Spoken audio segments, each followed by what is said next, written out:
Welcome to Canada's podcast.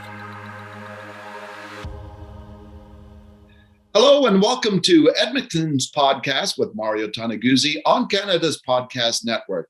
Joining me today is Kathy Lesko, who is the founder of Confetti Sweets in Sherwood Park, just outside of Edmonton. Thanks for joining us today, Kathy. Thank you for having me. Well, let me just start by asking you, what is Confetti Sweets and what do you do? We are we started as a cookie store in Sherwood Park, and now we have branched out to cakes and cupcakes as well. But our focus is still cookies. So every cupcake has a little cookie on top. Everything we do kind of incorporates the cookies. And we have a storefront in Sherwood Park. We also do farmers markets, and recently we ventured into the grocery industry. Oh, okay. Meaning that you're in some of the grocery chains? Yes. Okay. When did you start the company? It was actually 2008 was my very slow part-time start, kind of working one day a week. And I got my first storefront in 2014. So that's when I really actually started focusing on the company. Okay, and can you explain a little bit about the genesis of the company, how you started and why you started it?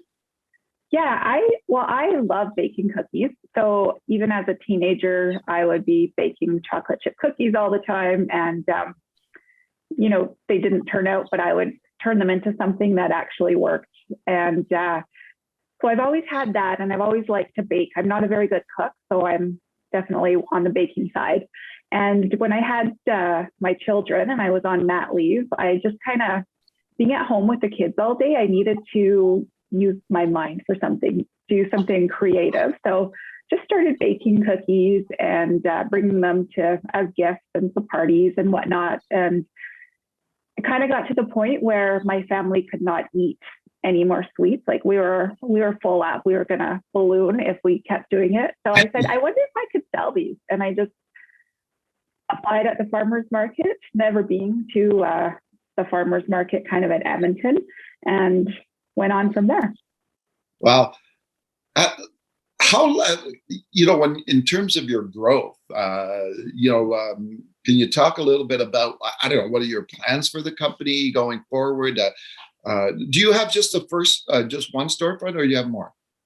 We just have one. We ventured into a few. So we partnered with another bread company probably 5 years ago, and we had a little satellite store there. They since closed down, so we also closed down. And then we opened a storefront in the west end of Edmonton, and then we brought in another cake baker for that. So now she's taken over that location. She's still selling our cookies, but we've only got the one storefront now. And I think that from what I've learned in expanding previously, that's enough for us. Oh, okay. Yeah. So, yeah. Well, what do you think separates you from others? There's obviously a lot of bakeries. Grocery stores have their own bakeries as well. What do you think differentiates you as a brand out there? You're right. Every bakery is going to say they use the best ingredients and the best processes. I do think our cookies are absolutely delicious. And I find that this might sound funny, but I have a very special palate. So I can taste little differences. So I think our cookies are phenomenal. But I think what separates us and what helped with my growth is focusing on the brand. So I have my degree in business, and that's always really been my passion. Whereas a lot of bakers, they like to bake, so they start a business. Mine was, I like to bake, but I really enjoy the business side. So growing the business, focusing on the brand, I think really made us stand out. So where did you get the name from?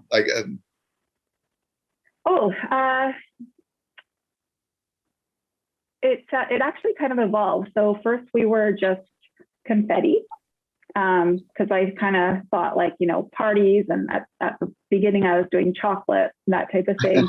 And then we went to Confetti Treat, and then we went to Confetti Sweet, because that's just kind of rolled off your tongue better.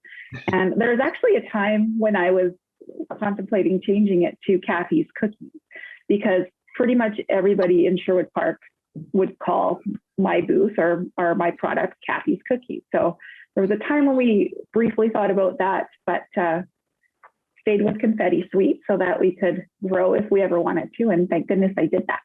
All right. Let's talk a little bit about being an entrepreneur, Kathy. What do you like and enjoy about being an entrepreneur?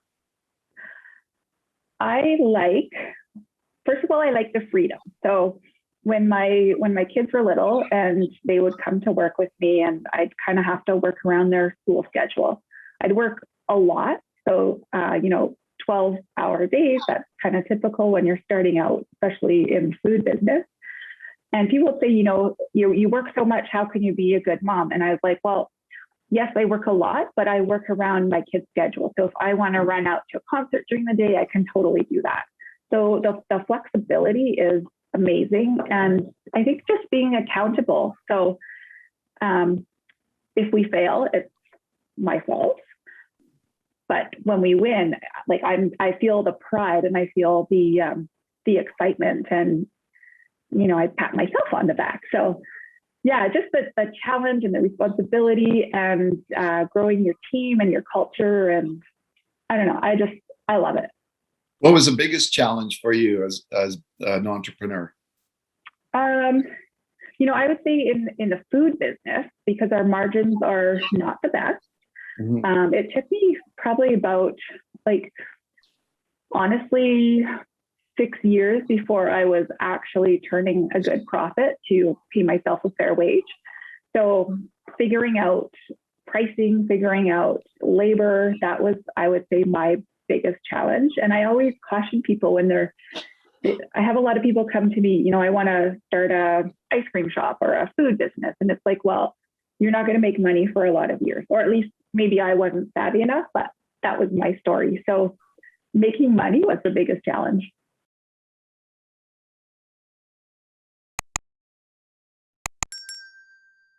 When you look at your journey as an entrepreneur, having that business background must have been quite helpful for you, right? Yeah, definitely. I think that, what you learn in school doesn't really teach you for the business world, but at least you have some knowledge of how things work and what needs to be done, I guess. And not even having that education, but just the interest in it, I think helped you quite a bit. Yeah, because a lot of people, have ideas and they start businesses, right? Because they have a passion about a certain thing, right? But the whole second side of things, the business side of things, is something that completely is lost on them, right? Yeah, totally. And I mean, for me, getting out of the kitchen and getting into kind of just working on the business, that as soon as I could do that, I jumped ship. See you later, bakery. I don't want to just make cookies all day long and make dough. I want to sell cookies, Yeah, because there really is two sides of the business, right? There's what you do, right? And in your case, obviously, making and baking cookies. And then there's the second part of the business, which is the business itself, right? And you're selling, mm-hmm. Your marketing, your payroll, your all this type of stuff, rent, yeah. or your location. That's the challenging thing, I guess, about being an entrepreneur. I do remember years ago, a friend of mine who's an artist telling me that. He said, Mario, he says, I got really two jobs. He said, one is I'm the artist, the painter, but I'm also the businessman, right? Yeah, absolutely. Yeah. And if you don't do the business side of it, then you're not going to grow. You're just going to stay where you are. And that's fine for those that want to do that. But yeah, exactly. What, during,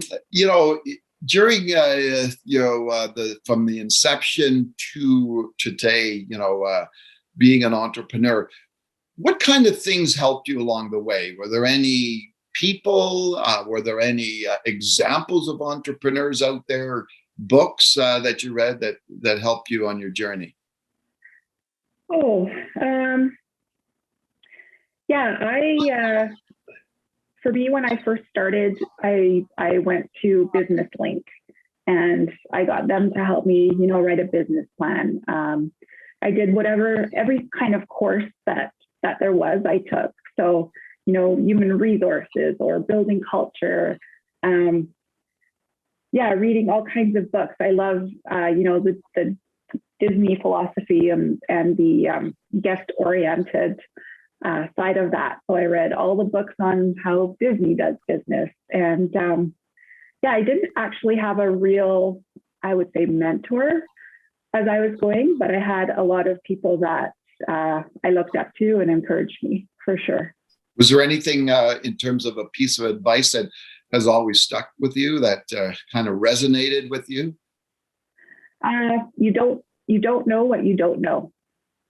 So when you're starting out, you think you know everything, but you're soon going to learn that there's so many things you don't know.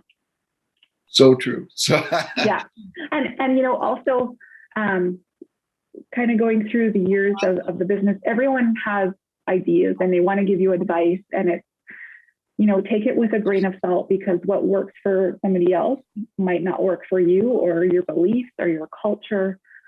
You kind of got to stick with your gut, I would say.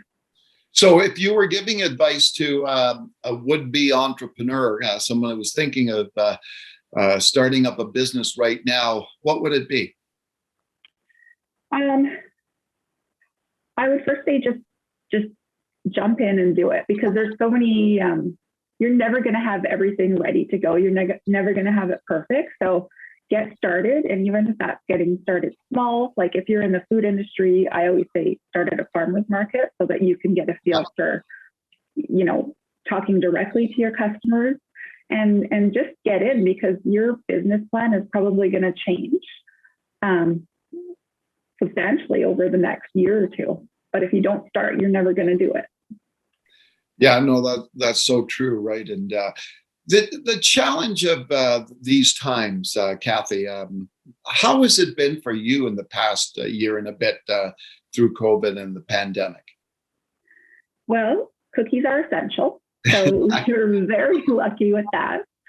And actually, we had a mild panic, because in February of 2020, we leased more space. So we took over the bay beside us, which tripled us in size. And we had plans to do birthday parties and open kind of a little cafe. And of course, those types of things you could not do at all, right? Yeah. So we really pivoted, and we opened Confetti Collective, where we took all of our favorites from the farmers markets and small business food ventures, and we started selling them in our store. And that saved us. So, we're not going to start that. We love doing that, but yeah, it's actually been, the past year's been pretty decent for us. Yeah. Tell me, as you've gone through the pandemic, from a business point of view, what do you think some of the key lessons you've learned during this time? Have a lot of different revenue streams. So we already were selling online, although that's gone through the roof now. We were selling in store. We were selling at a few farmers markets still. We were selling into grocery and corporate. So for us, like our corporate business, corporate meetings, that type of thing, that just died quickly. Mm-hmm. Grocery pretty much died, because the grocers were focusing on the essentials. Yeah. And if we didn't have a bunch of different revenue streams, I don't know that we would have survived. Oh, okay, super. What about on a personal level? What do you think you've learned through this period? I definitely learned that I don't have to be at the shop constantly. I can work from home, and my team, they can handle things. And I've also learned that I enjoy spending time with my family, and I actually slowed down, and, we had family time. And I think that bonding will stay with us for a long time. As anyone knows who's an entrepreneur, it's almost a 24/7 job in many ways. Lots of hours put in to your company, into your business. How have you juggled that work-life balance over the last few years? The last few years have been not bad. I'm finally at that point where I do have a team that can take things on. And also my children are old enough to come work for me. So after school, like, hey, let's go work together, and we kind of spend time together. And I like teaching them that I don't just go to the shop and hang out. There's actually work to be done, right? Because they just see the good side of it. They don't see all the hours that get put in. Yeah. But when the kids were little, I think I would say I failed at the work-life balance. And I think the kids suffered from that a little bit, but now I think I've got it. And, I come home for supper every day and gotten much better. And that's been really since COVID started. Okay, cool. And I imagine for the kids, there's a lot of fringe benefits working there, right? Oh yeah, they want to buy something. Well, let's go to work. You can make some money. Yeah. What a great place to work. I'm surrounded by cookies, right? Yeah, exactly. Yeah. What about yourself personally, Kathy? Do you have any other outside interests that preoccupy your time? Camping. That's my downtime. Even when I was going hard, we go camping at least one day a week, get out of the city, sit around a campfire. That's my happy place. So smelling like smoke and roasting marshmallows, and balance that with a little bit of wine and hanging out with the kids, and I'm happy. Always important, I guess, for everyone to have that kind of quote unquote downtime, right? Yeah. You need just to shut off and step away and turn your phone off and focus on the now, I think. Mm-hmm. Yeah. When you look at the last few years of having this business, what has it been like to be a business owner in Edmonton? Oh, it's fantastic. Our business community, and especially in the food side of it, we collaborate quite a bit. Everybody kind of knows everybody, and everyone's willing to help. So even different cookie companies competing, we work together a little bit. We share our secrets, and especially me being on the outskirts of Edmonton in a little bit of a smaller community, like the support from the people is incredible. With COVID, everyone wants to buy local, so that's definitely helped us and the others in this industry. Okay, super then. All right, well, thanks a lot for joining us today, Kathy. Thank you. It was wonderful. All right, that was Kathy Lesko, who is the founder of Confetti Sweets in Sherwood Park. This has been Edmonton's podcast with Mario Toneguzzi on Canada's Podcast Network. Thanks for joining us today.